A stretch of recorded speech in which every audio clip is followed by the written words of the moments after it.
Salam hər kəsə. Bugünkü fizika dərsimizin mövzusu sürtünmə qüvvəsi, sürtünmə qüvvəsinin təsiri altında hərəkət. Bundan əvvəlki videoda mən həmin mövzu ilə bağlı izahları verdim, yəni tənliklərin çıxarılışını.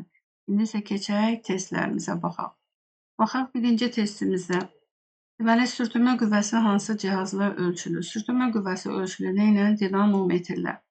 Üfüqi səthdə hərəkət edən cismə yalnız sürtünmə qüvvəsi təsir edirsə, qeyd etdik ki, hərəkət olur yavaşlayan hərəkət. Yavaşlayan hərəkətdə V0 çıxılsın A-dır. A-nın yerinə nə yazırıq mövcud? Doğru cavabımız olur Y variantı. Sonra sürtünmə əmsalı 0,1 olan avtomobil dönərkən onun aldığı maksimal mərkəzə qaçma təcilini hesablayın. Yəni burada A bərabərdir. M vurulsun J. M-ni verib 0,1, J-ni də 10 verib, cavabımız olacaq nədir? 1. Sonra 8 nömrəli testdə sürtünmə əmsalı 0,25 olarsa, cismin səthə göstərdiyi təzyiq qüvvəsi sürtünmə qüvvəsindən neçə dəfə çoxdur? Sürtünmə qüvvəsi ilə təzyiq qüvvəsi arasında əlaqə düsturunu yazırıq. M vurulsun Ft. Buradan təzyiq qüvvəsini tapsaq, Ft bərabərdir. F sürtünmə qüvvəsi bölünsün sürtünmə əmsalına. Buradan da sürtünmə əmsalını bizə verir 0,25. 0,25'i bölsək F sürtünməyə, yəni sürtünməni bölsək 0,25'ə, buradan F'də bərabərdə alırıq 4F sürtünmə. Ona biz alırıq ki, təzyiq qüvvəsi sürtünmə qüvvəsindən neçə dəfə çoxdur? 4 dəfə çoxdur. Sonra üfüqi səth üzərində hərəkət edən cismə səthin göstərdiyi reaksiya qüvvəsi 500 Newton olarsa, cismə təsir edən sürtünmə qüvvəsini hesabla. Baxın, həmin düsturla. Yəni Ft burada həm də reaksiya qüvvəsi kimi də gedəcək. Yəni S sürtünmə vurulsun N reaksiya qüvvəsi. Sürtünmə əmsalı 0,2, reaksiya qüvvəsi isə 500-dür. 500-ü 0,2-yə vurmaqla neçə alırıq? Alırıq 100 Newton. Sonra 10 nömrəli testdə isə bizdə tormozlanma müddətini soruşur. Tormozlanma müddətinin düsturu T bərabərdir. T bərabərdir V0 bölünsün A-dır. Amma biz baxırıq ki, düsturda tormozlanma müddətini sürtünmə qüvvəsinə verib. Cismə yalnız sürtünmə qüvvəsi təsir edirsə, MA bərabərdir F sürtünməyə, oradan da A-nı tapsaq, deməli A-nın yerinə yazırsınız ki, S sürtünmə bölünsün M çıxdı kəsrin surətinə. Onda MV0 bölünsün nə olur? F sürtünmə. Sonra 11 nömrə testdə tormozlanma yolunun düsturu. Tormozlanma yolunun düsturu qeyd etdik ki, S tormozlanma yolu V0'ın kvadratı bölünsün nədir? 2A-dır. Burada isə sürtünmə qüvvəsindən soruşur bizdən düsturu. Düsturun surəti və məxrəcində kütləni əvəz etməklə, yəni MV0'ın kvadratı bölünsün 2MA, MA-ya da F sürtünmə qüvvəsi desək, baxın bura. Onda MV kvadratı bölünsün 2 olur F sürtünmə. Doğru cavabımız olacaq hansı variant? A variantı. Sonra 4 nömrəli testdə sürtünmə qüvvəsi hansı ifadə ilə təyin olunur? F sürtünmə nədir? M vurulsun N reaksiya qüvvəsi. Sonra sürtünmə əmsalının vahidi yoxdur. Sonra bir cismin digər cism üzərində irəliləmə hərəkəti zamanı cisimlərin toxunan səthləri arasında yaranan və hərəkət istiqamətinin əksinə yönələn qüvvəyə nə deyiləcək? Sürüşmə sürtünmə qüvvəsi. Baxın, burada niyə görə götürür? Məsələn, burada sükunət sürtünmə qüvvəsi də var. Burada deyir ki, hərəkət zamanı, hərəkət istiqamətinin əksinə, yəni cisim hərəkət edir. Hansı hərəkət icra edir? İrəliləmə hərəkəti və bu zaman yaranan sürtünmə qüvvəsi olacaq, sürüşmə sürtünmə qüvvəsi. Sonra 12 nömrəli testdə üfüqi səth üzrə hərəkət edən cismə təsir edən sürtünmə qüvvəsi hansı ifadə ilə təyin olunur? F sürtünmə bərabər nədir? MJ-yə. Eyni ilə 13 nömrəli testdə də sükunətdə olan qüvvənin, yəni sükunət sürtünmə qüvvəsinin maksimal qiymətini götürürük. Y variantı, yəni MJ düsturunu seçirik. Sonra 14 nömrəli testdə qeyd etdik ki, sürtünmə əmsalı toxunan səthlərin materialından və kələk ötürülüyündən asılıdır. Burada da baxın, verilmiş maddədən hazırlanmış. Verilmiş maddədə isə sürtünmə əmsalının qiyməti nə qalacaq? Sabit. Sonra tormozlanma yolunun kinetik enerji ilə düsturu. YK bölünsün nədir? F sürtünmə. Baxın, düsturun nə cür alındığını bura qeyd edirəm. Deməli, S tormoz bərabərdir. V0'ın kvadratı bölünsün nə yazıq? 2A. Bu düsturun surət və məxrəcini kütləyə vurmaqla, yəni M V0'ın kvadratı bölünsün 2 m vurulsun A. M vurulsun A bizə sürtünmə qüvvəsini verir. Baxın, buraya yazır F sürtünmə qüvvəsini. Məktəbdən də artıq bilirik də kinetik enerjinin düsturu mv0'ın kvadratı bölü 2. Buraya yazırıq nədir? Y kinetik. Y kinetik bölünsün F sürtünmə nə alındı? Formuzlanma yolunun düsturu alındı. Sonra 19 nömrəli və əvvəlcə 15 nömrəli testə baxaq. 15 nömrəli testdə dedi ki, verilmiş maddədən hazırlanmış. Verilmiş maddədən hazırlanmışsa, sürtünmə əmsalı nədir? Toxunan səthlərin sahəsindən asılı deyil. Eynilə də yadda saxlayın. Sürtünmə qüvvəsi də toxunan səthlərin sahəsindən asılı deyil. Yəni, yalnız material, sürtünmə əmsalı yalnız materialdan və kələ kötürlükdən asılıdır. Sonra 19 nömrəli testdə sürüşmə sürtünmə əmsallarını müəyyən edərkən cədvəl tərtib olunub. Deməli, sürtünmə qüvvəsi bizdən buradan cədvəldə sürtünmə qüvvəsini soruşur. Məsələn, reaksiya qüvvəsi verilib, F sürtünmə verilib. Buradan sürtünmə əmsalını tapırıq əvvəlcə. Mü bərabərdir. F sürtünmə qüvvəsini reaksiya qüvvəsinə bölürük. Sürtünmə qüvvəsi bizdə 0,2-yi, reaksiya qüvvəsi isə 1-dir. Sürtünmə əmsalını aldıq 0,2. İkinci halda isə biz ki, sürtünmə qüvvəsini hesabla. Yəni, mü vurulsun, L. Söhbət eyni mühitdən getdiyinə görə ilə tapdığımız sürtünmə əmsalını burada istifadə edirik. Reaksiya qüvvəsinin qiyməti də 4-dür. 0,2-ni 4-ə vursaq neçə alırıq? Alırıq 0,8. Məsələn, 20 nömrəli testdə hansı fiziki kəmiyyət üfüqi səth üzrə hərəkət edən cismə təsir edən sürtünmə qüvvəsinin cisimlə səth arasındakı sürtünmə əmsalına olan nisbətinə bərabərdir. Olacaq nədir? Reaksiya qüvvəsi. Burada əslində tərif verilib. Tərifi məsələ kimi həll edək. Deməli, sürtünmə qüvvəsini verib, sonra bir də sürtünmə əmsalını verib. Sürtünmə qüvvəsi ilə sürtünmə əmsalı arasında əlaqə düsturunu vurulsun N. Deməli, buradan bizdən nəyi soruşur? Dayanılan reaksiya qüvvəsi. Deyir ki, sürtünmə qüvvəsinin sürtünmə əmsalına olan nisbəti. Bu bizə verir reaksiya qüvvəsi. Sonra hansı fiziki kəmiyyət üfüqi səth üzərində hərəkət edən cismə təsir edən sürtünmə qüvvəsinin səthin indi reaksiya qüvvəsinə olan nisbəti. Yəni, sürtünmə qüvvəsini reaksiya qüvvəsinə bölsək, bizə verəcək sürtünmə əmsalı. Doğru cavabımız olacaq D variantı. Sonra 22 nömrəli testdə. 22 nömrəli testdə, məsələn, bir tircikdir. Tirciyin köməyi ilə tircik dinamometrin köməyi ilə üfüqi səthdə bərabər sürətlə hərəkət edir.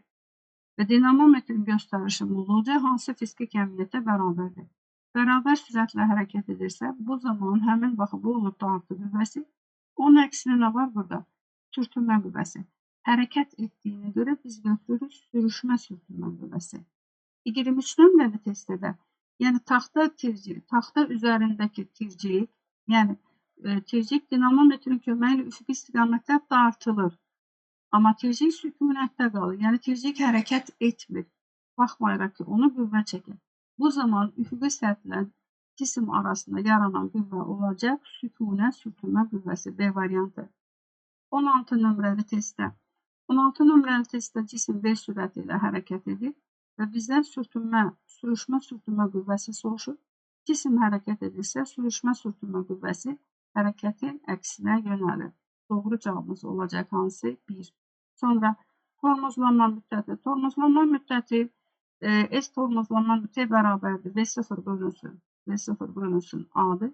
Kəsin surəti məxrəcini kütləyə vursaq, MV0 bölünsün M vurulsun A-dır. M-yə sürtünmə qüvvəsi deyilir. MV-yə də impuls deyilir. P0 bölünsün F sürtünmə. Alırıq burada hansı variant? Y variantı. Baxın, buraya yazıb cismin başlanğıc impulsu, bir də F sürtünmə qüvvəsi. Baxaq növbəti səhifəmizdə. Növbəti səhifəmizdə də baxın. Maşın və dəzgahlarda dircəkli və kürəcikli yastıqlardan nə üçün istifadə olunur? Ümumiyyətlə, sürtünmə elə hallar, təbiətdə elə hallarla biz rastlaşacaq ki, həmin hallarda elə olacaq ki, biz sürtünmə qüvvəsini azaltmalıyıq, amma bəzi hallarda isə sürtünmə qüvvəsini artırmalıyıq. Məsələn, maşın və dəzgahlarda dircəkli, kürəcikli yastıqlar nə üçün? Yəni, kiçik çarxlardan istifadə olunur. Məsələn, deyək ki, evdə böyük bir əşyalar olur. Məsələn, deyək ki, kreslolar.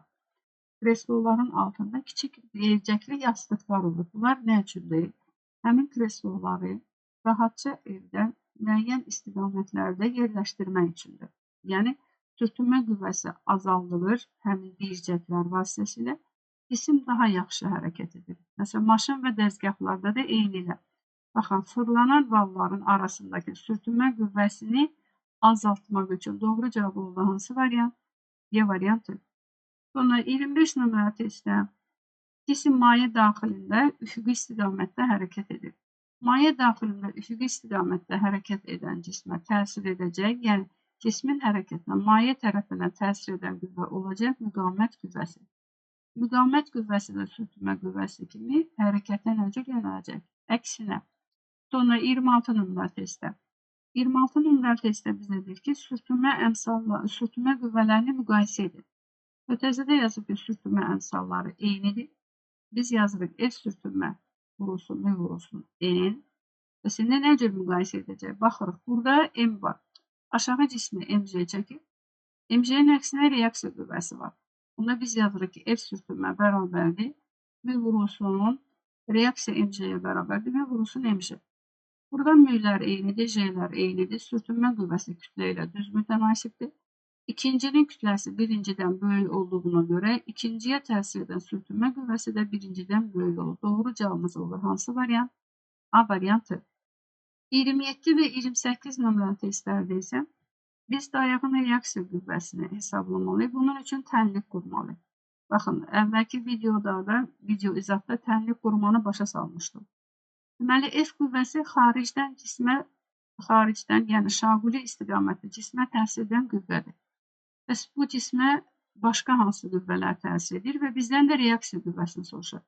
Reaksiya qüvvəsi cismin toxunan səthdən cismə doğru yönəlir reaksiya qüvvəsi. Cismi aşağıya doğru çəkir ağırlıq qüvvəsi. Baxırın, şaquli istiqamətdə, yəni yuxarı və aşağı cismə 3 qüvvə təsir edir. Reaksiya qüvvəsi yuxarı yönəlib, F qüvvəsi ilə MC isə aşağı yönəldiyindən reaksiya qüvvəsi ağırlıq qüvvəsi ilə, yəni cismə tətbiq olunan F qüvvəsinin cəminə bərabərdir. Buradan reaksiya qüvvəsini tapmaq üçün MC 20 vur 10 200-də yazırıq 200. F isə bizdə 50-dir. Buradan alırıq 250 Newton. Doğru cavab olur A variantı. Eyni ilə 28 nömrəli testdə. İndi əvvəlki testdən fərqli olaraq kənardan təsir edən qüvvə, yəni şaquli istiqamətə təsir edən F qüvvəsi istiqaməti indi yuxarı yönəlir. Və bizdən soruşur reaksiya qüvvəsi. Reaksiya qüvvəsini tapmaq üçün mütləq tənlik qurmalıyıq. Tənlik qurmaq üçün də qüvvələrin istiqamətini göstərməliyik. Reaksiya qüvvəsinin istiqaməti yuxarı, ağırlıq qüvvəsinin istiqaməti isə aşağı yönəlir. Bir də baxaq. Şaquli istiqamətdə cismə 2 qüvvə təsir edir, aşağıya isə şaquli istiqamətdə, yəni Y oxunun əksinə aşağı 1 qüvvə. Eyni istiqamətdə yönələn qüvvələr toplanacaq. Deməli, F ilə biz reaksiya qüvvəsini toplayıb bərabər edirik ağırlıq qüvvəsinə. Çünki bu istiqamətdə hərəkət yoxdur. Ümumiyyətlə hərəkət yoxdursa, məsələn, yuxarıya təsir edən qüvvələri aşağıya təsir edən qüvvələrə bərabərləşdirməliyik. Tənliyi qurandan sonra eyni tapırıq. Eyni tapmaq üçün bu dəfə MC-dən tətbiq olunan, yəni cismə təsir edən F qüvvəsindən çıxmalıyıq. MC bizdə 20 vuran, yəni 200-dür. F qüvvəsi isə 50-dir. Onda biz burada alırıq neçə? Alırıq 150 Newton. Doğru cavabımız olacaq. Hansı variant? A variantı. Sonra 29 nömrəli testdə. 29 nömrəli testdə F qüvvəsi verilib. Cisim sükunətdə olarsa, sükunət sürtünmə qüvvəsi hansı ifadə ilə təyin olur? Belə şəkillərdə baxın, verilən bu F qüvvəsini biz əvvəlcə 2 toplanana ayırırıq. Baxın, F qüvvəsi 2 toplanana ayırırıq. Buradan qırıq-qırıq xətlər, üfüqli xətti çəksək. Deməli, bir olacaq üfüq toplanan, bir də olacaq şaquli toplanan. Üfüqi toplanan bucağa bitişik olduğuna görə üfüqi toplanan olacaq F kosinus alfa. F kosinus alfanın əksinə toxunan səthlər arasında yaranan sürtünmə qüvvəsi. Və bu zaman artıq cisim sükunətdə olarsa, elə F sürtünmə qüvvəsi bərabər olacaq F kosinus alfaya. Artıq burada bizə reaksiya qüvvəsi lazım olmayacaq. Bu baxır, indi hansı halda elə test ola bilərdi ki, o bizə lazım olardı. Reaksiya qüvvəsi yuxarı, MC burada aşağı, qüvvəni də 2 toplanana ayırdıq. Toplananlardan da biri yuxarı yönəlir. O da olur F sinus alfa. Deməli, bizə lazım oldu artıq F sürtünmə bərabərdir F kosinüs alfaya. Baxın, F sürtünmə bərabərdir F kosinüs alfaya. Sonra 30 nömrəli test. Verilmiş üfüqi səth üzrə sürüşən cismin kütləsini 2 dəfə artırdıqda, kütlə 2 dəfə artıqda sürtünmə əmsalının qiyməti dəyişmir. Çünki sürtünmə əmsalı toxunan səthlərin materialından, bir də kələ kötürlükdən asılıdır. Baxaq 31 nömrəli testdən. Deməli, 80 metr radiuslu döngə. Tutaq ki, fikirləşin, belə bir döngədir. Baxın, belə bir döngə. Maşın bu döngəyə gəlir. Maşın bura gələndə, baxın, istiqaməti nedir? Dəyişir. İstiqamət dəyişdiyinə görə elə ki, burada bir çevrə cızır. Və burada da çevrənin radiusunu verir. Deməli, R bərabərdir 80 metr. Sonra sürəti 72 km/saat, metr/saniyə keçsə, 1000-ə vurub 3600-ə bölsəz, alırsınız 20 metr/saniyə. Avtomobilin təkərinin torpağa sürtünmə əmsalını deyir. Mü bərabərdir suala. Bilirik ki, burada avtomobilə yalnız burada sürtünmə qüvvəsinin təsiri altında hərəkət baş verəcək. Ona görə də MA bərabərdir F sürtünməyə. Baxın, F sürtünməyə. Buradan MA bərabərdir. F sürtünməni mü MC ilə əvəz edirik. Buradan M'lər X-lar gedir. A bərabərdir mü J'yə. İndi biz mü'nü tapmaq üçün A-nı J'yə bölməliyik. Amma bizdə A yoxdur. A-nı tapmaq üçün axı dedi ki, döngədə hərəkət edirsə, hərəkət əyri xətlə hərəkətdir. Bu da çevrə üzrə hərəkət gəlib çıxır. V kvadratı böl F. Buradan da A-nı tapsaq, V-imiz neçədir? 20 kvadratı olur 400. Baxın, 400'ü bölürük 80'ə. Bu sıfırdan getdi. 40 böl 8 alırıq 5. Deməli, A-nı 5 tapdıq. J də 10'dur. Sürtünmə əmsalını tapırıq neçə? 0, 10'da 5. Doğru cavab oldu. C variantı. Yəni, burada əslində biz məsələ 2 tərkiblidir. Əvvəlcə biz təcili tapdıq. Təcili tapandan sonra sürtünmə əmsalını hesabladıq.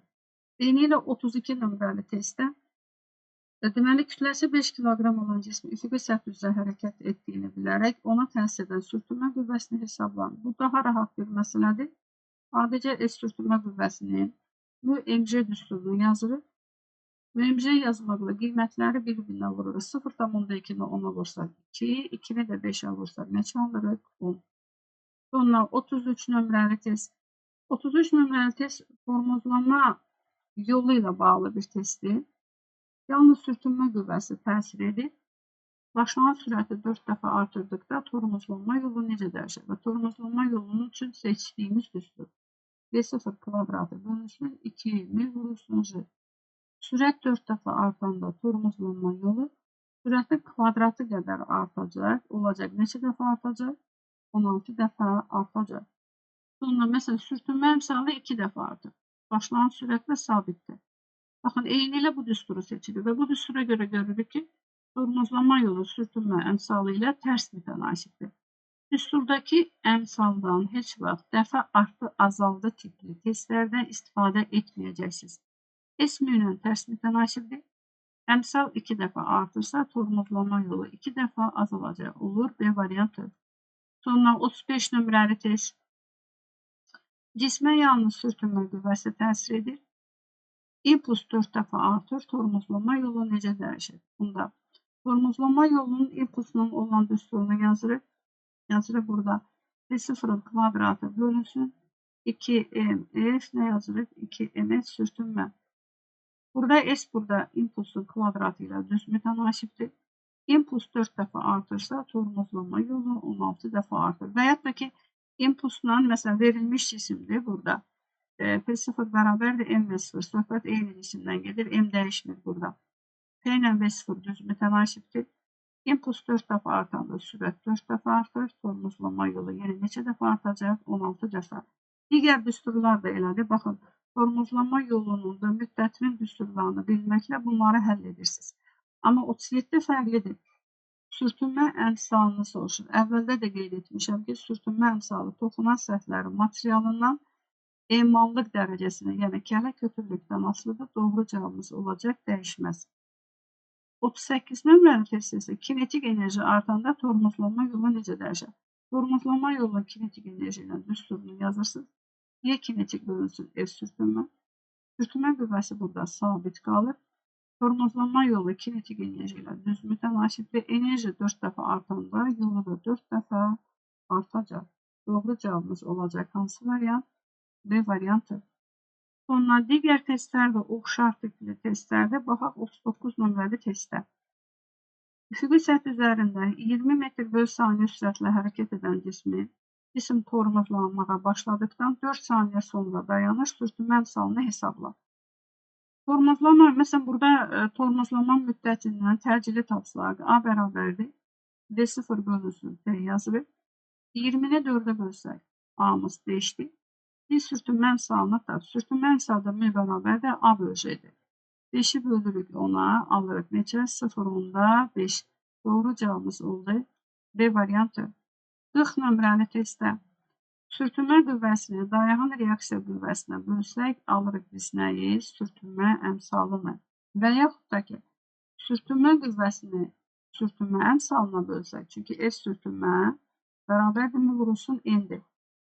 N-i tapmaq üçün əmsalı sürtünmə qüvvəsini sürtünmə əmsalına bölürük, alırıq dayanan reaksiya qüvvəsini.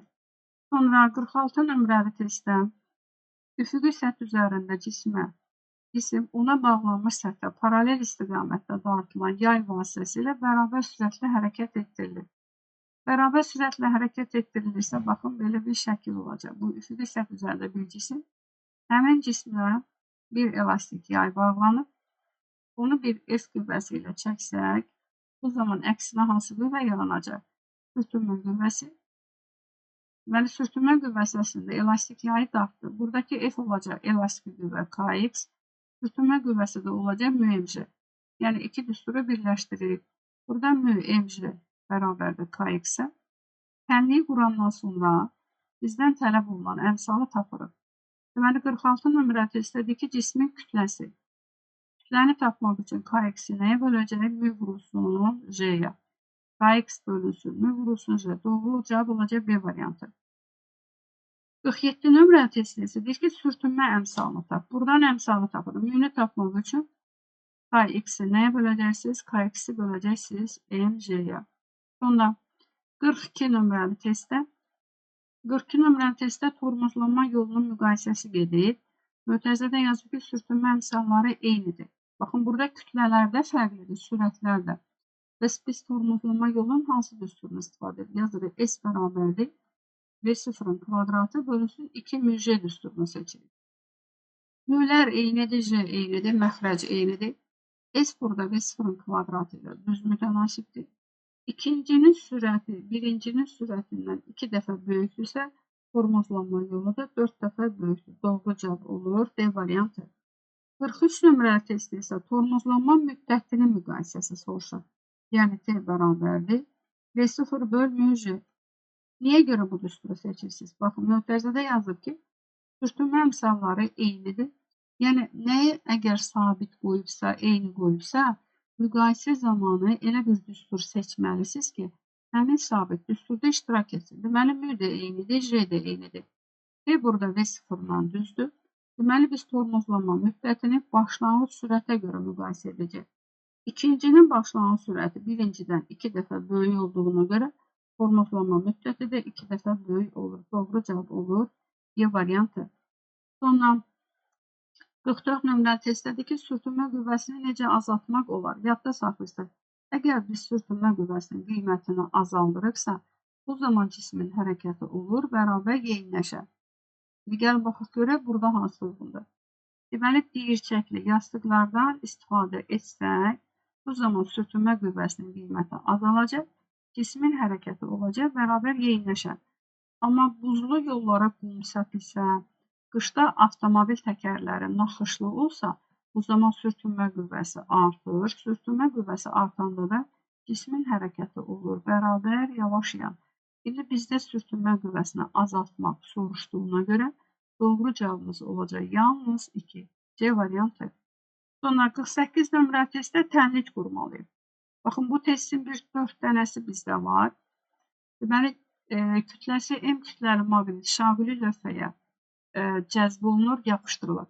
Maqnitlə lövhə arasındakı sürtünmə qüvvəsi yaranır və maqnit yuxarıya doğru bərabər sürətlə. Deməli, maqniti yuxarıya bərabər sürətlə dartırlar. Və hansı qüvvədir? Burada F dartı qüvvəsi maqniti aşağı çəkir. Ağırlıq qüvvəsi və maqnitlə lövhə arasında da yaranır sürtünmə qüvvəsi. Sürtünmə qüvvəsi burada sürətin əksinə yönəlir. İndi biz burada tənlik qurmalıyıq. Yadda salırsınız. Tənlik qurmada iki halımız olacaq. İki hal mövcuddur. Əgər hərəkət bərabər sürətli hərəkətdirsə, cismə yuxarıya təsir edən qüvvələri aşağıya təsir edən qüvvələrə bərabərləşdirməliyik. Yuxarıya təkcə burada həmin o F dartı qüvvəsidir, bərabərdir. Aşağıya isə iki istiqamət çəkmişik, aşağı istiqamətdə. Bunun biri ağırlıq qüvvəsidir, biri də sürtünmə qüvvəsidir. Onda biz nə aldıq? mc üstəgəl F sürtünmə. Doğru cavabımız olacaq bizim. Baxın, mc üstəgəl F sürtünmə doğru cavab olur. C variantı. 49 nömrəli testdə isə indi cismi həmin maqniti, yəni maqniti aşağıya doğru indib aşağıya doğru bərabər sürətlə çəkilir.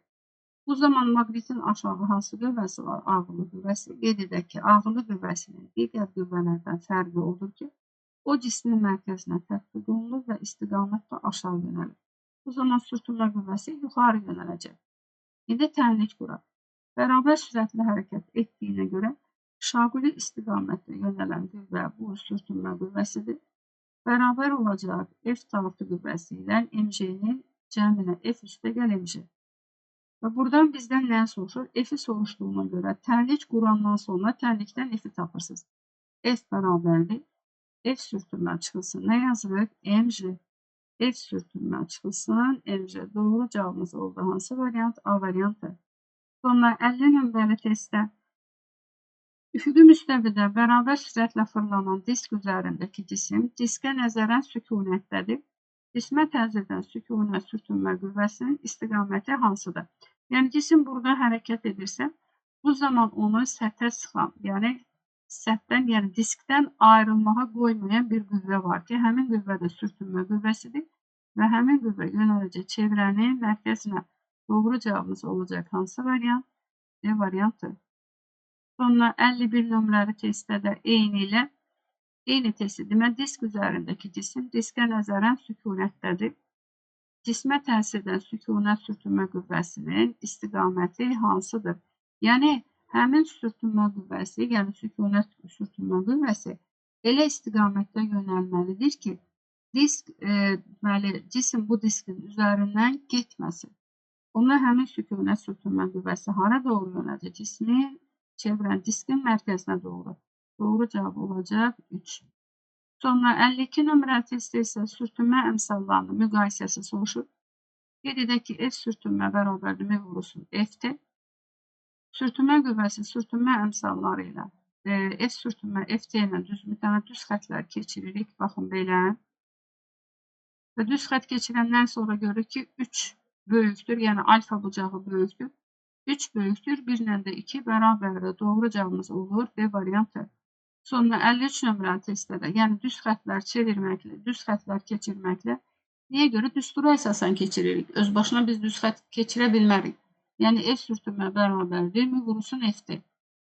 F sürtünmə F-T ilə düz mütənasibdir. Baxın, düz xətlərimizi keçirdik. Bir düz xət buradan keçir, bir düz xət də buradan keçir.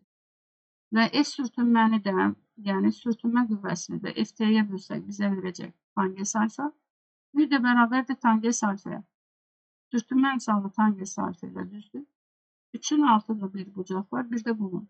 Ən böyük bucaq düşdü 1 ilə 2-nin üzərinə. 1 ilə 2 bərabərdir, böyükdür 3-dən. Doğru cavabımız oldu. Hansı variant? B variantı. Sonra 54 nömrəli testi nə cür işləyəcəksiniz? Baxın, bu F dartı qüvvəsidir. Bax, cismi belə dartır. Həmin dartı qüvvəsi çalışır ki, bu M kütləli cismi bu alt hissədən kənarlaşsın, çıxartsın. Bu zaman həmin cisimdən, deməli, birinci bu cisimlə səth arasında bir sürtünmə var. Burada F sürtünmə 1. F sürtünmə 1-ə yazırsınız mc və onun üzərində neçə cisim var? 4 dənə cisim varsa, bu sürtünmə qüvvəsinə olur 4 mc. Həmən cisim 1-də, baxın, qonşu cisimlə sürtünmə qüvvəsi yaradacaq. Bir sürtünmə də burada yaranacaq. Bu isə olacaq F sürtünmə 2. F sürtünmə 2-nin üzərində isə 3 cismin yaratdığı sürtünmədir. Olacaq 3 mc. Baxın 3 mj. İndi baxın bu F dartı qüvvəsi bu iki sürtünmənin əksi təsir, yəni cəmi qədər bir qüvvə tətbiq etməlidir ki, bu cisim buradan çıxsın. Onda 3 üstəgəl 4 olacaq neçə? 7 mj. Sonra 55 nömrəli testdə. 55 nömrəli testdə. Deməli F qüvvəsi, baxın cismi buradan dartıb çıxarır. Bu F qüvvəsinin əksinə burada 2 dənə sürtünmə. Bir sürtünmə tam alt hissədə yaranır. Bu F sürtünməni buradan 1 yazsaq mj, neçə mj? 3 mj, yəni onun altdakı sürtünmə qüvvəsinin üzərində 3 dənə cisim olduğuna görə olur 3 mj. Bir sürtünmədə bu cisim arasında yaranır. Bu oldu F sürtünmə 2. F sürtünmə 2'nin isə 2 cismin təsiri var burada. Onda oldu 2 mj. Bu dartı qüvvəsi yenə bu iki sürtünmə qüvvəsinin cəmindən ibarət olduğuna görə cavab oldu 5 mj.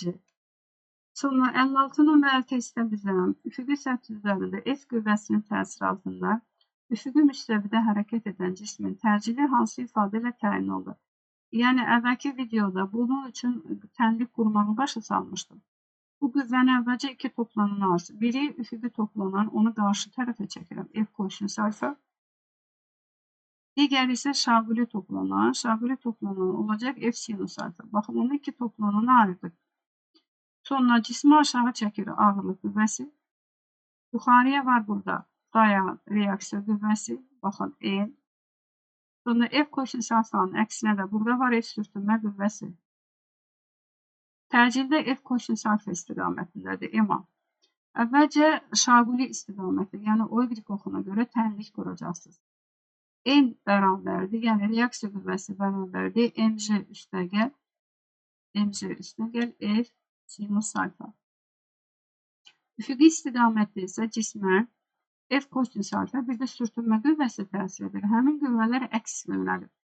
Təcilin istiqaməti isə F kosinus alfa ilə üst-üstə düşdüyünə görə o böyük qüvvədir. Ona görə də biz üfüqi istiqamətdə tənlikimiz üçün yazırıq. MA bərabərdir F kosinus alfadan sürtünmə qüvvəsinə çıxır V sürtünmə qüvvəsinə.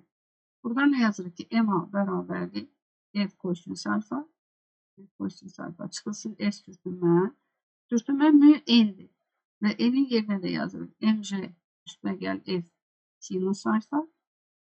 Buradan da təcili tapanda, yəni A-nı tapanda bütün baxın bu ifadəni kütləyə nə edirik? Kütləyə bölürük. Gəlin baxaq görək bu bizdə hansı variantdadır. Sadəcə bu hissəni silirəm. Tənlikimiz isə baxın bu formada qalsın.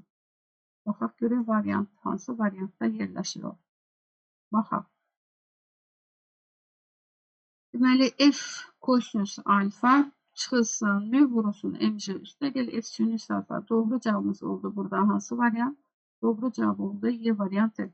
N ilə 57 nömrəli testdə oxşar tipli testdir. Burada sadəcə fərqlilik nə olacaq? Deməli, bu zaman cisim üfüqi səth üzərində şəkli vermir. Şəkli özümüz qururuq. Deməli, M kütləli cisim üfüqi səth üzərində üfüqlə 30 dərəcədə bucaq əmələ gətirən 100 Newton qüvvənin təsirlə dartılır. Baxın belə. F neçə Newtondur? O F qüvvəsi 100 Newtondur. 30 dərəcə bucaq altında üfüqi istiqamətdə dartılır. Və cismin təcili də baxın bu istiqamətdədir. MO. İndi biz bu qüvvəni yenə iki toplanan ayrı. Bunlardan biri olur üfüqi toplanan F kosinus alfa. F kosinus alfanın əksinə burada F sürtünmə var. F sürtünmə. Baxırıq. F kosinus alfa ilə təcilin istiqaməti üst-üstə düşdüyünə görə o sürtünmə qüvvəsindən böyükdür. Ona görə yazırıq. MA bərabərdir. F kosinus alfadan F sürtünmə qüvvəsini çıxırıq. F sürtünmə. Baxırıq ki, tənlik bu formada deyil. Çünki bizə sürtünmə misalı verir. Buradan F kosinus alfanın yerinə MA bərabərdir. F sürtünmənin yerinə daha doğrusu yazırıq mü vurulsun dayağın reaksiya qüvvəsi. İndi reaksiya qüvvəsini tapmalıyıq. Reaksiya qüvvəsini tapmaq üçün şaquli istiqamətdə də tənlik qurmalıyıq. Qeyd etdik ki, bu F qüvvəsi iki toplanmalıdır. Biri şaquli istiqamətdə olacaq F sinus alfa. Sonra şaquli yuxarı reaksiya qüvvəsi, aşağı isə reaksiya qüvvəsinin əksinə mj var. İndi n ilə f sinus alfanı toplayıb, baxın, çünki istiqamətlər eynidir. Həmin istiqamətdə də hərəkət yoxdur. N üstə gəl f sinus alfa bərabərdir mc-yə. Buradan n bərabərdir. mc çıxılsın f sinus alfa. Baxın, reaksiya qüvvəsi üçün aldığımız bu tənliyi, baxın, gətirib burada yerinə yazırıq. Yerinə yazmaqla təcili hesablaya bilərik. Mən tənliyi quracam, hesablamanı özünüzə tapşırırım. Deməli, yuxarı yazırıq f kosinus alfa. F kosinus alfa çıxılsın. Sürtünmə əmsalı vurulsun mötərizədən. mc çıxılsın. F sinus alfa. Baxın, f sinus alfa. Bölünsün nə yazırıq? Bölünsün f. Buradan qiymətləri yerinə qoymaqla məsələni həll edib düzgün cavab ala bilərsiniz. Sonra 58-59 nömrəli testdə qrafikə görə kəmiyyətin müqayisəsidir. Bizdən deməli S-in V0-dan asılı qrafik verib tormozlayıcı qüvvənin böyük qiymətini soruşur. Tormozlayıcı qüvvənin F sürtünmə ilə olan üstünə yazırıq. M V0-ın kvadratı bölünsün 2 F sürtünmə. Buradan F sürtünməni tapırıq. F sürtünmə bərabərdir. M V0-ın kvadratı bölünsün 2S və bizdə ki, sürtünmə qüvvəsi ən böyük olsun. Sürtünmə qüvvəsi böyük olması üçün sürəti böyük, tormozlama yolu nə olmalıdır? Kiçik. Sürəti böyük olan sıfırdan daha uzaqda olan bir nöqtə seçirik. Tormozlama yolu isə kiçik olan bir nöqtə seçirik. Həmin nöqtələrin kəsişməsi gəldi hansı nöqtəyə düşdü? 2-yə. Doğru cavab oldu D variantı. Sonra sürtünmə, tormozlanma, başlanğıc sürəti soruşur ki, ən böyük. İndi bu düsturdan V0-ı tapırıq. Buradan V0 bərabərdir. Kök altında 2F vurulsun S bölünsün nədir? M. Yəni, buradan nə çıxdı ortalığa? Nə alındı? Başlanğıc sürət böyük olmalı. Başlanğıc sürət böyük olması üçün tormozlanma sürtünmə qüvvəsi böyük, S-i də böyük olmalıdır. Hər ikisinin böyük qiyməti sıfırdan uzaqda olan bir nöqtə olmalıdır. Bu nöqtələrin kəsişmə nöqtəsi nə düşdü? 1. Deməli, hər ikisinin böyük qiymətində sürtünmə başlanğıc sürətin qiyməti ən böyük olur. Doğru cavabımız oldu 1. 60 nömrəli testdə isə tormozlanma yolunun kinetik enerji ilə düsturudur. Yəni, S tormozlanma yolu belə bir düsturdur. Düsturun artıq çıxarılışını yazmıram. YK bölünsün F0.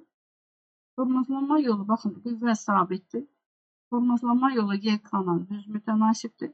Doğru cavabımız olur hansı variant? Doğru cavabımız olur burada A variantı. Bəli, bugünlük bu qədər yox. Hələ keçib bunun PDF olan hissədən baxacağım mən. Baxırıq. Deməli, biz gəldik hansı bir 61 nömrəli testə. Mən 61 nömrəli testdə 61 və 62 nömrəli test. Bundan əvvəlki testdə biz tənliklər qurduq. Nə formada tənlik qururduq? Deməli, şaquli dəmir lövhə üzərində 0,5 kiloqram kütləli maqniti bərabər sürətlə aşağı hərəkət edir. Deməli, sürət aşağı yönəlir. F dartı aşağıdır. Bu da MC də aşağıdır. Çünki MC heç vaxt istiqamətini dəyişmir. Bu zaman maqnitlə lövhə arasında sürtünmə qüvvəsi yaranır və biz tənlik qurmalıyıq. Deməli, bərabər sürətlə hərəkət etdiyinə görə MC ilə F sürtünməni toplayırıq. Deməli, F üstə gəl MC bərabərdir F sürtünmə qüvvəsinə. Buradan bizə deyir ki, maqniti lövhəyə sıxan qüvvəni tap. Maqnit lövhəyə sıxılırsa, baxın belə, maqnit lövhəyə sıxıldı. Maqnit lövhəyə belə sıxıldı. F qüvvəsidir. Bu zaman axı lövhədən də maqnitə təsir edir reaksiya qüvvəsi. Deməli, biz maqnitin lövhəyə sıxan qüvvəni tapmaq üçün əslində nəyi tapmalıyıq? Reaksiya qüvvəsini. Reaksiya qüvvəsi də sürtünmə qüvvəsinin düsturunun içərisindədir. Onu yazırıq. F üstə gəl MC bərabərdir. M vurulsun N reaksiya. Buradan reaksiya qüvvəsini tapırıq. N bərabərdir. F üstə gəl MC bölünsün M. Buradan N bərabərdir.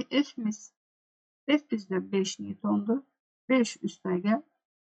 M 0,5, C isə 10'dur. 0,5'i 10'a vursaq, burada yenə 5 alırıq. Bölürük 0,25'ə. Deməli, 10 bölünsün 0,25. Surətə məxrəci 100'ə vursaq, bura 1, 2, 0 düşür. 100 ilə 25, 4, bir sıfırımız da burada var. Ona biz burada dayan reaksiya qüvvəsini alacaq. Neçə Newton? Dayan reaksiya qüvvəsini alırıq 40 Newton. Doğru cavab olur hansı variant? Y variantı. 62 nömrəli də eyni testdir, yəni oxşar testdir. Sadəcə burada da biz tənlik qurmağı bacarmalıyıq. Deməli, F qüvvəsi maqniti yuxarı dartır. Bəs o yuxarı maqniti necə dartır? Bərabər sürətlə. Sürət yuxarıdır. MC qüvvəsi, ağırlıq qüvvəsi aşağıdır. Qeyd etdik ki, o istiqamətini dəyişmir. Bu zaman sürtünmə qüvvəsi hərəkətin əksini getdi aşağı. Tənlik quraq. Bərabər sürətlə hərəkət etdiyinə görə, deməli, F bərabərdir. MC'nin üzərindən sürtünmə qüvvəsini gəlirik. Buradan da bizə maqniti lövhəyə sıxan qüvvəni soruşur. Qeyd etdik ki, maqnit lövhəyə sıxılırsa, bu zaman lövhədən də maqnitə əks təsir var, reaksiya qüvvəsi. Biz reaksiya qüvvəsini tapsaq, elə maqniti lövhəyə sıxan qüvvəni tapmış oluruq. Ondan alırıq. Deməli, F bərabərdir MC üstəgəl Ü vurulsun M. Buradan N-i tapaq. N-i tapmaq üçün, yəni reaksiya qüvvəsi. F-dən MC-ni çıxırsın. Yəni, əvvəlcə MC-ni köçürürsün qarşı tərəfə. N çıxılsın MC bölünsün. Nə yazırsınız mı? Buradan da N bərabərdir. F. F-i bizə verib 10 Newton. MC 0.5'i vururuq 10'a olur 5. Məxrəcdə də sürtünmə əmsalı 0,25. Deməli, N bərabərdir. 5'i bölürük 0,25'e. Surətən məxrəcə 100'ə vursa, burada olur 500. 50 bölünsün 25. 2, 2 vurun, alırıq 20. Deməli, dayağı lövhəyə sıxan qüvvə reaksiya qüvvəsinin əksinə olub. Olub neçə? Olub C variantı. 63 və 64 nömrəli testlərdən tormozlama yolunun və tormozlama müddətinin kütlədən asılığı soruşur. Burada nədir? Kütlədən asılı deyil. Eyni ilə 64'də də olacaq Y variantı. Digərlər də nəzəri suallardır. Nəzəri sual nədir? Deməli, üfüqi müstəvidə hərəkət edən cismə onun sürəti istiqamətində yönəlmiş sabit dartı qüvvəsi təsiridir. Dartı qüvvəsi sürtünmə qüvvəsindən böyükdür.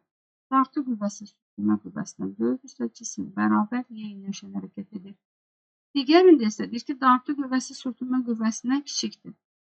Çünki sürtünmə qüvvəsi dartı qüvvəsi kiçikdirsə, deməli sürtünmə qüvvəsi böyükdür. Sürtünmə qüvvəsi də həmişə hərəkətin sürətini azaldır. Üfüqi səthdə də hərəkət olacaq burada. Bərabər, yavaşıyam. Sonra 67 nömrəli testdə. 67 nömrəli testdə kütləsi 20 kiloqram, dartı qüvvəsi 16 Newton olan cisim sürətinin proyeksiyasının zamandan asılı olan bir tənlik şəklində, belə bir şəkildədir. Biz sürtünmə qüvvəsini hesabla. Birinci biz burada təyin etməliyik ki, dartı böyükdür, yoxsa sürtünmə. Əvvəlcə tənliyə baxırıq. Sürətin tənliyini verir. Başlanan sürət 4, təcildə 0.5. Hərəkət bərabər yeyinləşən hərəkət. Uşaqlar, bərabər yeyinləşən hərəkətdirsə, dartı qüvvəsi sürtünmə qüvvəsindən böyükdür. Ona yazırıq F dartı çıxılsın, F sürtünmə. Bərabərdir M-aya. Buradan sürtünmə qüvvəsini verir tap. Sürtünmə qüvvəsini tapmaq üçün F dartıdan M-anı çıxırıq. Baxın, bunların yerini dəyişirik. Buradan da F sürtünmə bərabərdir. F dartı. Dartı 16 Newton'dur. M 20'dir. Təcildə 0.5. 20'ni 0.5'e vuranda alırıq 10. 16'dan da 10 çıxanda neçə qalır? Qalır 6. Sonra 68 və 69 nömrəli testlərdə oxşar testlərdir. Deməli, burada disk verilib. Diskin üzərində eyni kütləli cisimlər götürülüb, bir sürtünmə qüvvələrini müqayisə edir. Yəni, hər ikisi üçün sürtünmə qüvvəsi çevrənin mərkəzinə doğru yönəlir. Burada da sürtünmə qüvvəsi bərabər olacaq mərkəzə qaçma qüvvəsinə. O da Newtonun ikinci qanunu MA. Biz əvvəlcə tənliyi qurmalıyıq. Hər iki cisim, yəni bir nöqtənin ətrafında fırlandığına görə onların bucaq sürətləri eynidir. Alırıq M omega kvadratı R. Deməli, M-lər eynidir, omegalar eynidir. Bəs M hardan bildik eynidir? Baxın, burada yazılır ki, eyni kütləli cisimlərdir. Eyni bir diskin ətrafında fırlanırlar. Burada alırıq F sürtünmə radiusla düz mütənasibdir. F2 bölü F1 yazırıq. Baxaq, ikinci çevrənin mərkəzindən 2 radius qədər uzaqdadır. Yəni, silək oranı. Baxın, ikinci cisim çevrənin mərkəzindən 2 radius qədər uzaqdadır. Onda surətə ikinci cism üçün 2. Birinci cism üçün isə 1 ev yazılır. Evləri qısar gedir. Cavab neçə olur? 2. Doğru cavabımız D variantı. İkincidə də eyni tənliyi yazırsınız. Yenə F2-nin F1-ə nisbətidir. F2 cismi üçün F2 baxın, çevrənin mərkəzindən neçə radius qədər uzaqdadır? 3 r qədər uzaqdadır. F1 isə 1 r qədər. R-lər x-lar getdi. Cavab oldu burada 3. Doğru cavab oldu A variantı. Sonra 70 və 71 nömrəli testdə qrafikə görə kəmiyyətin müqayisəsidir. Müqayisə etmək üçün biz düsturu seçməliyik. Tormozlama yolunun impulsdan asılılığıdır. Verilmiş cisimdir. Yazırıq S tormozlama bərabərdir. V0-ın kvadratı bölünsün 2 ms sürtünmə. Söhbət eyni cisimdən gedir. Burada kütlə və m də əmsaldır. Sürtünmə qüvvəsinin ən böyük qiymətini tapmaq üçün uşaqlar burada sürtünmə qüvvəsini düsturdan çıxarırsınız. V0-ın kvadratı bölünsün 2 ms. İndi S-in böyük olması üçün, yəni tormozlama F qüvvəsini, yəni sürtünmə qüvvəsi böyük qiyməti alması üçün impuls böyük olmalıdır. S isə nə olmalıdır? Kiçik. İndi baxaq. İmpuls sıfırdan daha uzaq nöqtədə. İmpuls böyük, S isə kiçik. Olur hansı nöqtə? 5 nöqtəsi. Doğru cavabımız Y variantı. 71 nömrəli testdə isə deyir ki, impulsundan böyük qiyməti. Ona görə siz bu düsturdan impuls tapırsınız. İmpulsu tapanda V0 bərabərdir. Kök altında 2M F sürtünmə vurulsun S. İndi biz baxırıq, tormozlama müddət, yəni impuls həm sürtünmə qüvvəsi ilə, həm də tormozlama yolu ilə düz mütənaşibdir. İmpulsun böyük olması üçün bunların hər ikisi böyük qiymət almalıdır. Hər ikisinin böyük qiyməti də sıfırdan daha uzaqda bir nöqtədir. O da olacaq nədir? 4. Doğru cavabımız olacaq E variantı. Sonra baxaq 72 nömrəli testdə. Bu görə neçə testimiz qalıb bizim. Aha, var.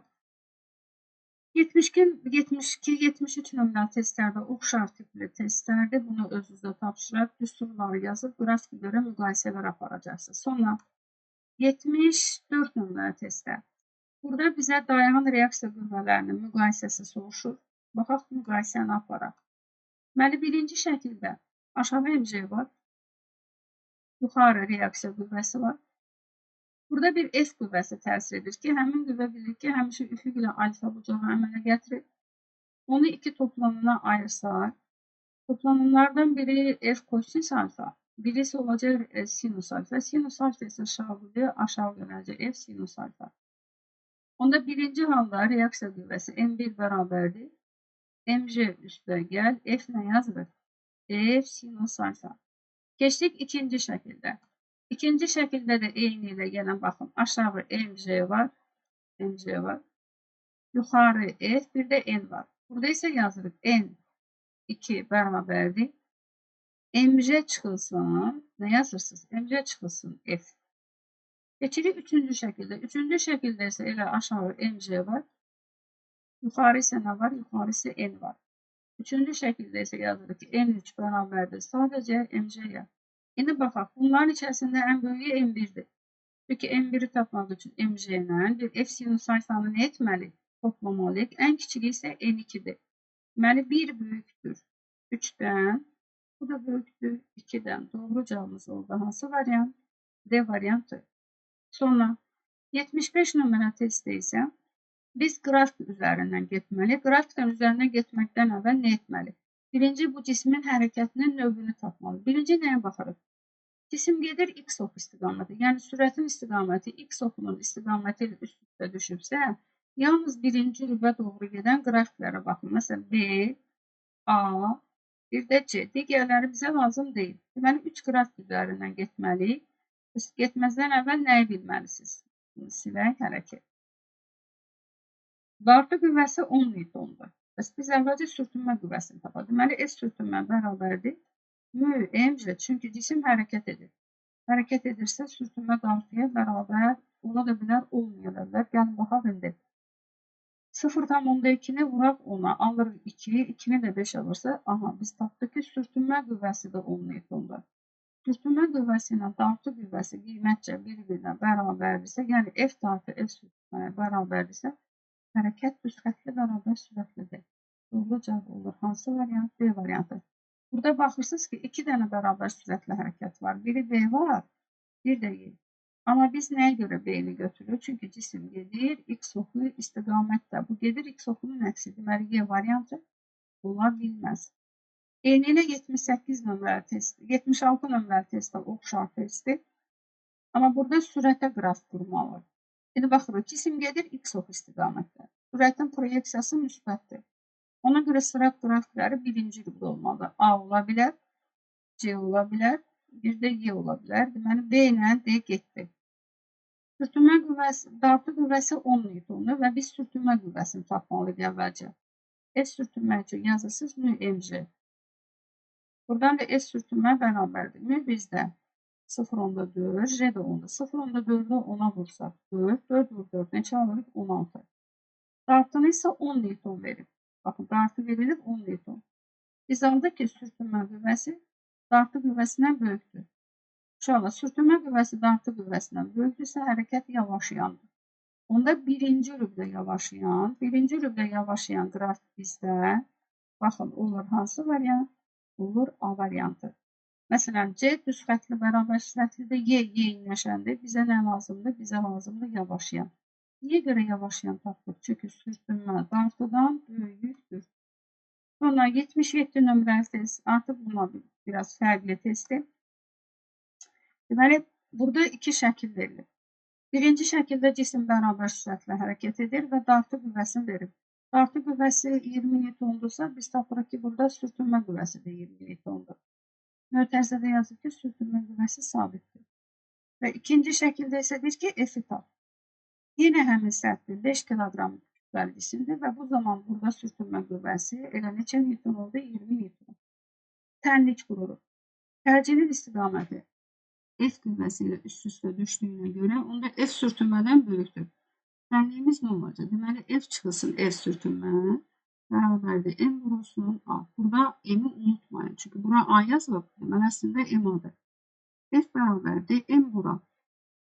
M bizdə 5 kiloqram, A da 2. 5 vur 2 alırıq 10. Üzərinə də sürtünmə qüvvəsini gəlirik. Sürtünmə qüvvəsi neçə tapmışdıq? Əvvəlki şəklə əsasən biz sürtünmə qüvvəsini tapırıq. 20. Cavab olacaq neçə? Cavab olacaq 30 Newton. Deməli, məsələ 2 tərkiblidir. 2 tərkibli dedikdə nə başa düşürük? Bizə buradan F-i soruşur. Axı, hərəkət təcilli hərəkətsə, F-in əksinə burada F sürtünmə var. Və birinci şəkildə biz sürtünməni tapırıq. Baxın, burada sürtünməni tapdıq. Elədir neçə? 30 Newton. Sonra 78 nömrəli test. Deməli, F qüvvəsi hər iki cismi hərəkətə gətirir. Cisimlər sabit F qüvvəsinin təsirlə üfüqi səth üzərində bərabər sürətlə hərəkət edir. Cisimləri birləşdirən ip kəsildikdən dərhal sonra cisimlərin aldıqları təcilləri müqayisə etməliyik. Deməli, bərabər sürətlə hərəkət edirsə, bu F qüvvəsinin əksinə, baxın, bu toxunan səthlər arasında sürtünmə qüvvəsi var. Sürtünmə. Birinci halda biz yazacaq ki, deməli, F çıxılsın, F bərabərdir 2 F sürtünməyə. Yəni, 2 dənə sürtünmə qüvvəsi var. Bunlar bərabərdir. Sonra isə ip qırıldı. Baxın, ip qırıldı. İp qırıldıqdan sonra, diqqətli olun, ip qırıldıqdan sonra bu F qüvvəsi artıq F sürtünmədən nə olacaq? Baxın, əvvəlcə F bərabərdir sürtünür. Bu qüvvə F sürtünmədən 2 dəfə böyük idi. Amma ip qırılandan sonra burada təkcə qaldı F sürtünmə. Deməli, burada axı F-i biz əvvəlcə nə tapmışdıq? F-i tapmışdıq 2 F sürtünmə. Deməli, bu oldu 2 F sürtünmə, bu da F. Bunda hərəkət oldu, təcildə hərəkət. Deməli, 2 F-dən F sürtünməni çıxanda MA tapırıq və təcilin istiqaməti yönəldi bu tərəfə. Deməli, birinci cismə təsir edən təcilin istiqaməti yönəldi sağ tərəfə. Bəs ikinci cismə isə gedəcək hansı tərəfə? İkinci cisim gedəcək sol tərəfə. Baxın, burada olacaq bizdə ikinci cismin təcili isə gedəcək qarşı tərəfə. Burada olacaq A. Deməli, birinci cismin təcili sağa yönəlir. İkinci cismin təcili isə hara yönəldir? Sola yönəldir. Doğru cavabımız olacaq hansı variant? Doğru cavabımız olacaq Y variantı. Çünki ip qırılsa, bu yalnız hansı qüvvənin təsiri altında hərəkət edəcək? Sürtünmə qüvvəsinin təsiri altında hərəkət edəcək. Keçək digər şəklimizə, digər hala. 79 nömrəli testdə. 79 nömrəli testdə isə deməli, hərəkət yeyinləşən hərəkətdir. Burada yeniləşən hərəkət isə dartı sürtünmədən böyükdür. Onda biz yazırıq ki, F dartı çıxılsın, F sürtünmə bərabərdir, M vurulsun A. Buradan da baxırıq. Deməli, A-nı tapırıq. 15-i bölürük 5-ə. 15-i 5-ə böləndə təcil burada 3-dür. Dartı qüvvəsini 10 Newton verir. Deməli, 10 çıxılsın, tapırıq F sürtünmə qüvvəsini. Burada M vurulsun A-dır. M neçədir bizdə? M bizdə 2 kiloqramdır. 2 kiloqramdırsa, baxın, 2 vurulsun, təcili də 3 tapmışıq. 2 vurulsun 6. Onda S sürtünmə qüvvəsi olacaq neçə Newton?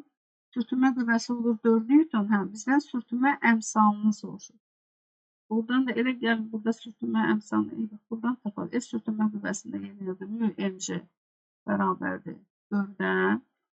Yəni F sürtünməyə. Buradan da mü bərabərdir. 4 bölünsün. M neçədir? 2 vurulsun 10. 20. 4 ilə 2 getdi, qaldı burada 2. 2-ni də bölsək ona 0-dan 10-da 2. Doğru cavab oldu. Hansı variant? A variantı. Sonra 80 nömrəli testdən.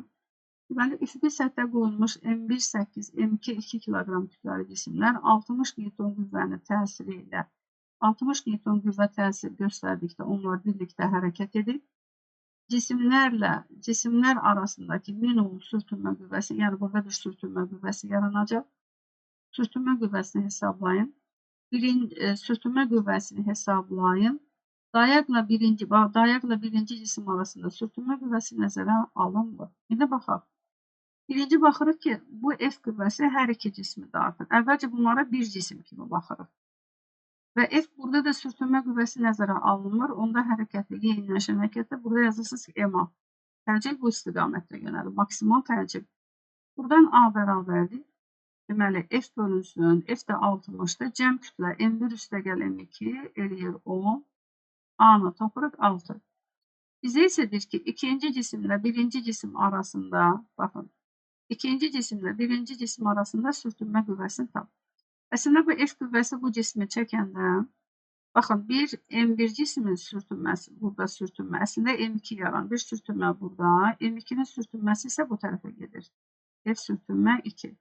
Buradan da anlarsınız ki, F sürtünmə 2 bərabərdir. Çünki bu sürtünmə qüvvəsini, yəni birinci ilə ikinci cisim arasında sürtünmə qüvvəsini M2 kütləli cisim yaradır. Və Newtonun 3-cü qanununa görə təsir əks təsirə bərabərdir. Məsələn, F cismi dartanda bir sürtünmə bu tərəfə, birə nəzərən sürtünmə bu tərəfə, 2-nin sürtünməsi isə bu tərəfə. F sürtünmə 2 bərabərdir. Yazırsınız M2 vur A. M2 bizdə neçədir? M2 2-dir. 2-ni 6-ya vursaq alırıq neçə? 12 Newton. Doğru cevabımız oldu. Y variantı. Sonra 81 və 86 nömrəli testdə də bu bərabər yeniləşən, bərabər yavaşlayanla bağlıdır. Yalnız sürtünmə qüvvəsi təsir edir. Bir sürtünmə əmsalını tap. A bərabərdir mü vurulsun J. Buradan da mü bərabərdir A bölünsün J. Deməli A bizdə, baxın A bizdə teoremi alsaq 2-dir. J də 10-dur. Cavab olacaq 0-dan 10-da 2. Sonra 82 nömrəli test. Sürtünmə əmsalını tap, yalnız sürtünmə qüvvəsi təsir edir. Hərəkət bərabər yavaşlayandı. Burada sürtünmə əmsalını tapmaq üçün mü bərabərdir A bölünsün J. A 1-dir. Yəni teoremi alsaq təcil 1-dir. 1-i bölürük ona, 1-i ona böləndə alacaq 0-dan 10-da 1.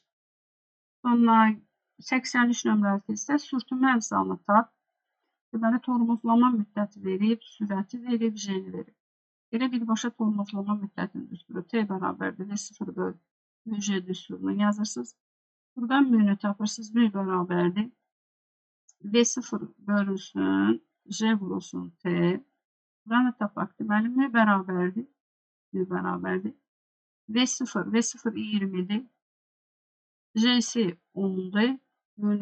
T də 4'dür. Burada alırıq 40. Bundan bu getdi X. 2 ilə 4-ə aparsaqsa burada 2 qaldı. Bu 0 ilə bu getdi 2-də 1. Cavab elədi necə? Cavab elədi 0.5. Yəni əvvəlcə də biz təcili tapa bilərdik. Yəni 20-ni 4-ə bölsək 5 tapırıq. 5-i də 10-a bölsək neçə tapırdıq? 0.5. Keçirik 84 nömrəli testə. 84 nömrəli testdən baxın. Cismə 24 Newton dartı qüvvəsi təsir etdikdə o sükunətdə qalır. və dartı qüvvəsini dəyişmədən cismin üzərində eyni kütləli ikinci tircik qoysaq, sükunət sürtünmə qüvvəsi nəyə bərabər olar? Birinci halda elə 24 Newton sükunətdədir. Burada əslində bir sürtünmə qüvvəsi var. F sürtünmə. Onda burada F sürtünmə elə bərabərdir F dartıya. Dartı 24-dür, demək sürtünmə də 24-dür. Biz əslində birinci halda elə sürtünməni tapdıq. İndi üzərinə deyir, ikinci cisim qoyduqda dartı qüvvəsini dəyişmədən. Yəni, dartı qüvvəsi neçədir burada? 24-dür. Dartı qüvvəsini dəyişmədən cismin üzərinə eyni kütləli bir ikinci cisim qoyduqda sükunət sürtünmə qüvvəsi nəyə bərabər olar? Gəlin baxaq. Deməli, bura yazır F sürtünmə. Burada 24-dürsə, 24 əslində μmj-dir. Bu halda sürtünmə qüvvəsi olacaq 2 μmj. 2 μmj. Əvvəlcə sürtünmə qüvvəsi neçə tapmışdıq? 24 tapmışdıq. 2 vurulsun 24, neçə tapırıq? 48. Daha doğrusu, burada sükunətdə qalır. Sükunətdə qalsa elə nə olacaq? Elə F dartı F sürtünməyə bərabərdir.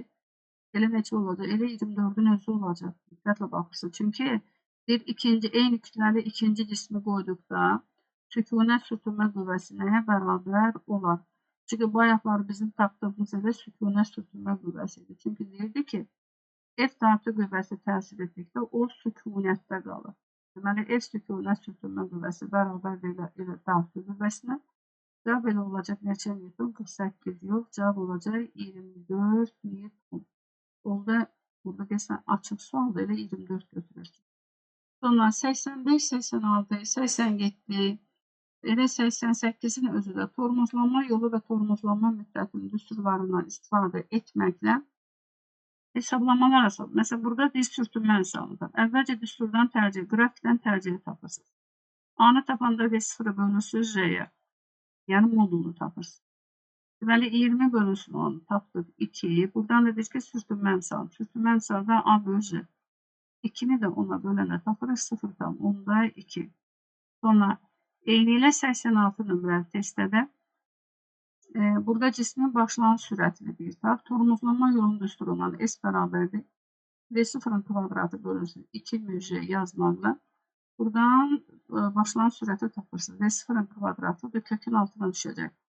Deməli 2 μj vur S. Yəni tapaq. V0 bərabərdir kök altında. Deməli 2 vurulsun. Mü neçədir? Münü götürürəm 0,4. 2 vur 0,4. Vur 10. S neçədir? 0,4'e uyğun. S neçədir? 50. Baxaq. Buradan da V0 bərabərdir. Neçə tapırıq? Dəqiq. Deməli V0 kvadratı bölünsün 2 μj. Burada neçə olacaq üstə? Deməli 10 vurulsun. Bu 0,4'dür, 0,8 yazmışam. Baxın 0,4. Deməli, onu vursaq 0,4'e gələcək burada 4. Sonra 2'ni vuraq 50. 2 vur 50 eləyir 100. 400. 400'dən də neçə çıxacaq? 400'dən də çıxır 20. Deməli, bura 8. Bu 0,4'e uyğun 50'ni seçirsiniz. Sonra 87 nömrəli test tormozlanma müddətidir. Tormozlanma müddətinin başlanğıc sürətinə olan V0 bölünsün μj düsturu.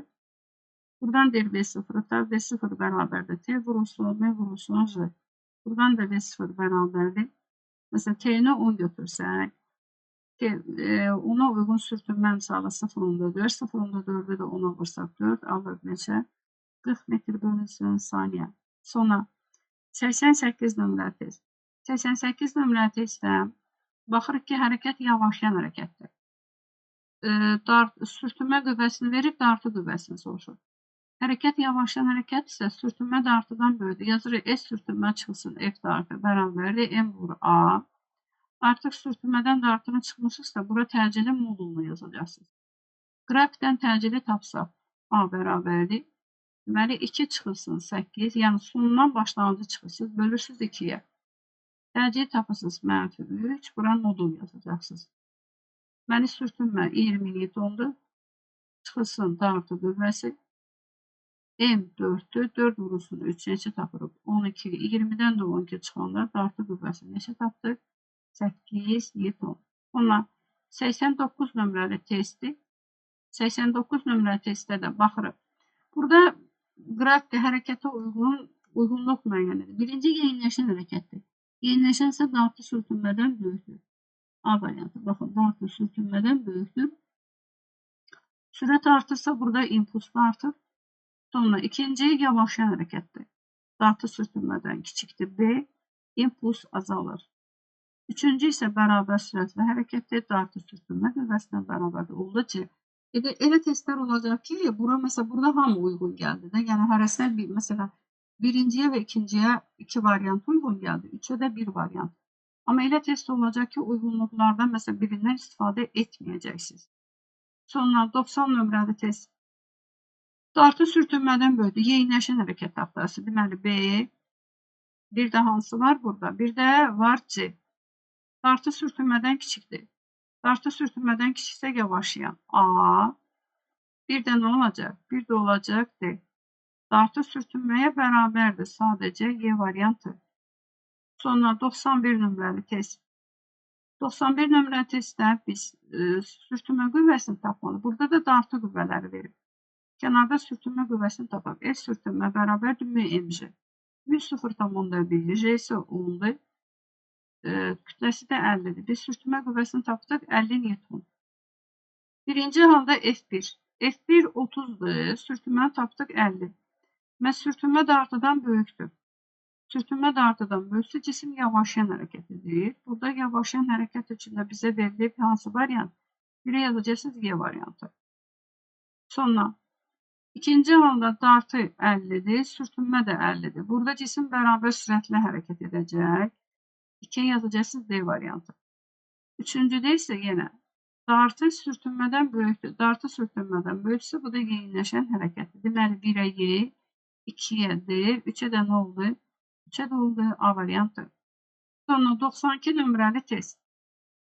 92 nömrəli testlər şəkildə təsvir edilmiş. Bu hərəkətlər zamanı M1 kütləli cismə təsir edən sürtünmə qüvvəsi üçün uyğunluğu müəyyən edin. Baxın, şəkil özü buradadır. Deməli, cisim X oxu boyunca bərabər sürətlə hərəkət etdikdə. Əgər cisim bərabər sürətlə hərəkət edirsə, bu zaman M1 kütləli cismə, baxın, M1 kütləli cism üçün sükunət, sürüşmə sürtünmə qüvvəsi 0'a bərabər olur. Deməli, birinci halda, baxın, X oxu boyunca bərabər sürətlə hərəkət edirsə, buraya yazacaqsa sürtünmə qüvvəsi təsir etmir. Biri oldu A. Cisim X oxu boyunca A təcili ilə bərabər yeniləşən hərəkətdir. Gəlin şəklin üzərindən baxaq. Deməli, cisim, baxın burada. Cisim A təcili ilə yeniləşən hərəkət edir. Təcil istiqaməti bura yönəlir. Bu zaman, məsələn, F'in sürtünmə qüvvəsi bura gedəcək. Cismin A təcili ilə gedirsə, M1'ə təsir edən sürtünmə qüvvəsi ilə A istiqamətində gedəcək hansı tərəfə? Gedəcək sağ tərəfə. Baxaq görək, orada bizə nə verir? Deməli, birinci halda yeniləşən hərəkətdirsə, M1 kütləli cismə təsir edən sürtünmə qüvvəsi gedəcək sağ tərəfə. Deməli, 1'ə A yazılır, 2'yə nə yazılır? B. Üçüncü halda isə cisim X oxu boyunca A təcili ilə bərabər yavaşlayan hərəkət edir. O zaman baxın şəkil əslində belə. Deməli, bu M2'dir, bu M1'dir. Burada F qüvvəsidir. Cisim bərabər yavaşlayan hərəkət edirsə, təcili istiqaməti dəyişdi. Getdi bu tərəfə. Axı, M1 kütləli cismə təsir edən elə təkcə sürtünmə qüvvəsi olduğuna görə, M1 kütləli cismə təsir edən qüvvə yenə təcillə üst-üstə düşəcək. Gedəcək hansı tərəfə? Sol tərəfə. Bunda 3'ə təsir edən qüvvə gedəcək. Üçüncü halda F sürtünmə bərabərdir M1A. Hansı tərəfə gedəcək? Gedəcək sol tərəfə. 3'ə də yazacaqsınız D variantı. Deməli, 1'ə A, 2'yə B, 3'ə də oldu hansı variant? 3'ə də oldu D variantı. Deməli, bugünlük bu qədər. Növbəti videolarda görüşərik. Kanala abunə olmağı unutmayaq. Sağ olun.